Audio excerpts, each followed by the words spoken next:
আমরা এখানে এসেছি একটা খবর পেয়ে, কাল থেকেই খবরটা আমরা পাচ্ছি। সেটা হলো বেলায় একটা জামাতি ইসলামের দাঁড়িপাল্লা মার্কার যে একটা ভোট কেন্দ্র তারা এখানে বানাতে চান। এই যে আমার যেখানে আমি দাঁড়িয়ে আছি তার সামনাসামনি এই ফিল্ডের মধ্যেই, ফিল্ডের একটা অংশেই তারা এটা বানাতে চান। প্রথমে গতকালকে 11টার দিকে এই বিষয়টা জানাজানি হয়ে গেলে প্রাথমিক বিদ্যালয়ের শিক্ষক যারা ছিল তারা প্রথমত দাবি করেছে যে আমাদের বিদ্যালয়ে তো ভোট কেন্দ্র হবে, জাতীয় ইলেকশন হবে এখানে, এই ভোট কেন্দ্রের প্রায় 400 গজের বাইরে আমাদের লিফলেট দেওয়া বা স্লিপ দেওয়া ভোটারদের কাছে বা অন্যান্য কার্যক্রম সেটা করতে হবে। এটা নির্বাচন আচরণ বিধি যেটা আছে সেটার 8 দফায় এটা পরিষ্কারভাবে এটা উল্লেখ আছে। এই সব বিষয়গুলি তারা উল্লেখ করে হেডমাস্টার সাহেব, অ্যাসিস্ট্যান্ট হেডমাস্টার সাহেব এগুলি উল্লেখ করেছেন। তারপরও জোর করে এই পাশে যখন একটা তারা খুঁটি টুটি গেড়ে একটা জামাতের একটা ক্যাম্প, নির্বাচনী ক্যাম্পিং করার জন্য যে ক্যাম্প করেন, তখন এই বিষয়টা আমাদের পুলিশের থানার নজরে যায় এবং ইউএনও সাহেবের নজরে গেলে ইউএনও সাহেব এখানে ম্যাজিস্ট্রেট পাঠিয়েছেন। ম্যাজিস্ট্রেট এসে ঘটনাটা দেখেন, জনগণের কাছ থেকে জিজ্ঞাসা করেন, জিজ্ঞাসা করার পরে দেখে যে অন্যায়ভাবে তাদের কথা না মেনে তারা এই কার্যক্রমটা চালাচ্ছে, তাদেরকে কোনো মূল্যায়নই করতে চায় না। তখন ম্যাজিস্ট্রেট একেবারে এই সরজমিনেই তাদের 200 টাকা জরিমানা করেন। জামায়াতে ইসলামের যে সমস্ত ব্যক্তিরা এখানে এই কাজটা করতেছিলেন তাদের 200 টাকা জরিমানা করেন। তো ম্যাজিস্ট্রেট তো আর সার্বক্ষণিক থাকবে না। ম্যাজিস্ট্রেট যখন গতকাল এখান থেকে চলে গিয়েছে, যাওয়ার পরপরই তারা আবারও বলতেছে যে ম্যাজিস্ট্রেট আসুক, ডিসি আসুক, জেলা মানে এসপি আসুক, আমাদের যত বড় বিচারক আসুক, কারো কথায় আমরা মানি না। যত টাকায় জরিমানা করবে, যতবারই জরিমানা করবে, যতবারই ভাঙিয়ে দিবে ওরা, ততবারই আমরা এটা তাদের ভোট কেন্দ্র সেটা আমরা নির্মাণ করব। এটা প্রকৃতপক্ষে একটা আচরণবিধি, এটা লঙ্ঘন। আমাদের আইন শৃঙ্খলার প্রতি আমাদের সম্মান অবশ্যই সকলকে দিতে হবে। বাংলাদেশে দীর্ঘ 17 বছর পর আমরা নির্বাচন পেয়েছি। 12ই ফেব্রুয়ারিতে যে নির্বাচনটা বিএনপি যেভাবে সাপোর্ট দিতে চায় বর্তমান নির্বাচন কমিশনকে, সেটা হলো ছোটোখাটো আঘাত, ছোটোখাটো ভুল ত্রুটি আমরা হজম করতে চাই। আমরা জাতীয় নির্বাচনটা যাতে কুলুষমুক্ত হয়, নিরপেক্ষভাবে সাধারণ মানুষ ভোট দিতে পারে, নির্বাচন কমিশনকে আমরা আজকে সহযোগিতা দেওয়ার জন্য সবাই উদ্গ্রীব হয়ে আছে। এদেশের মানুষও সেটা উদ্গ্রীব হয়ে আছে। কিন্তু একটি দল, বিশেষ করে জামাতের কথা আমি স্পষ্ট করে বলি কি, এই কালীতলা যে প্রাথমিক বিদ্যালয় মাঠে তারা যে আচরণটা করেছে, যে কাজটা করেছে, সেটা বাংলাদেশের নির্বাচন কমিশনকে সহযোগিতার নামে তারা এটা একটা উশৃঙ্খল পরিবেশে নিয়ে যাওয়ার জন্য চেষ্টা করতেছে। তারা খোলা পানিতে একটা মাঠ শিকারের চেষ্টা করতেছে। হয়তো বা পর্দার অন্তরালে অন্য কিছু আছে।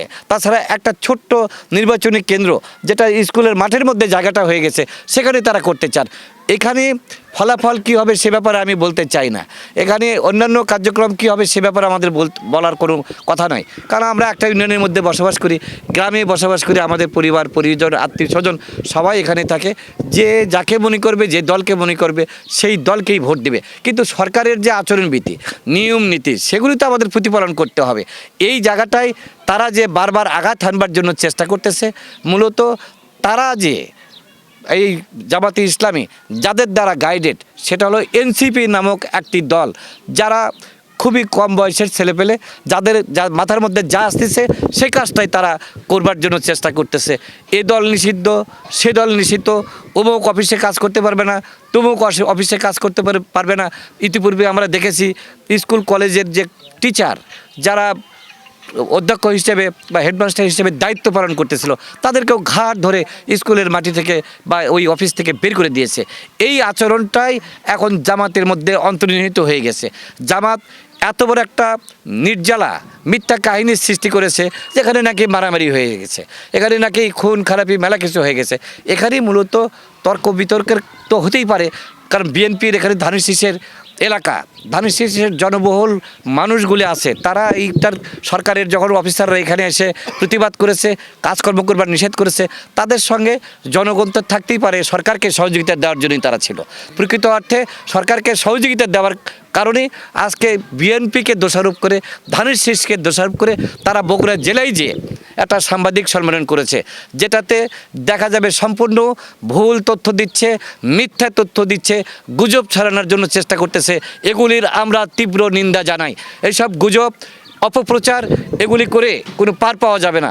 আমাদের বগুড়া যে কিচক ইউনিয়নের একটা সাংবাদিক, একটা প্রেস ক্লাব আছে, এখানেই সাংবাদিক ভাইরা আছেন। আমাদের শিবগঞ্জ থানায় পুরাতন একটা সাংবাদিক প্রেস ক্লাব আছে সাংবাদিকদের জন্য। সেইখানকার প্রেস ক্লাবের লোকজন আপনারা এখানে এখানে এসে উপস্থিত হয়েছেন। সরজমিনে আপনারা জিজ্ঞেস করেন, জনগণের কাছ থেকে দেখেন কোন দলটি এই আচরণবিধি ভঙ্গ করেছে।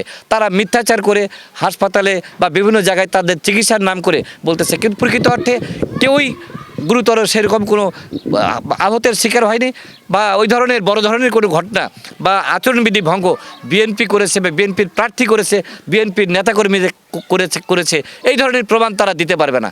প্রকারান্তরে এটার একটা আওয়াজ গোটা বাংলাদেশে যাক, বিএনপির ভাবমূর্তি ক্ষুণ্ণ হোক, ধানের শীষের ভাবমূর্তি ক্ষুণ্ণ করবার জন্য এই চেষ্টাটা তারা করছে। এই ধরনের অপচেষ্টা, এই ধরনের ঘৃণ্য চেষ্টার বিরুদ্ধে আমাদের যেটা থাকলো সেটা হলো প্রতিবাদ। এই ধরনের প্রতিবাদ থেকে তারা ইনশাল্লাহ সরে আসবেন। এদেশের মানুষ যেটা চায় 12ই ফেব্রুয়ারি যে নির্বাচনটা শান্তিপূর্ণ একটা নির্বাচন, সেটা মানুষ দেখতে চায়। অপপ্রচারবিহীন একটা পরিবেশ থাক, সেটা মানুষ দেখতে চায়। কোনো গুজবে মানুষ কান দিতে চায় না।